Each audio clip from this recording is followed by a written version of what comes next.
Hello everyone, আমি লাবণী। আর আজকের দিনটা ছিল শুক্রবার, সময় এখন দুপুর 2টো। তো অন্নপ্রাশনের পরে যে মামা ভাত খাওয়ার নিয়মটা থাকে সেটা তখন আসা হয়নি বলে আমার পাপাকে খাওয়ানো হয়নি। কিন্তু এখন আমি যখন বাড়িতে এসেছি তো আমার ইচ্ছা ছিল একবারে সেই কাজটা করে যাওয়ার।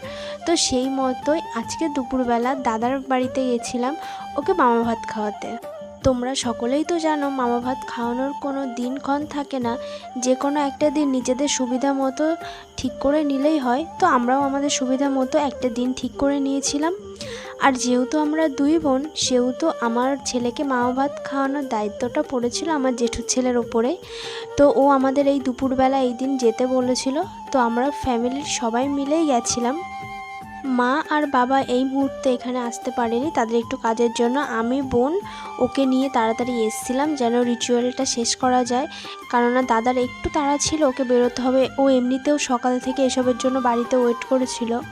তো সমস্ত নিয়মটাই ঠিকমতো করা হয়েছে, কিন্তু আমার পাপা যা কান্না কেঁদেছে না আজকে, মানে ওর মুখে ভাত দিলেই ও কান্না করছে, ওকে ধরলেই ও কান্না করছে।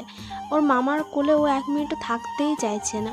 অনেক ভুলিয়ে ভালিয়ে এটা সেটা করে ওর মামা ওকে রাখছে আর চেষ্টা করছে একটু খাওয়ানোর, কিন্তু সেই কেঁদেই দিচ্ছে, কিন্তু অবশেষে চুপ করেছে।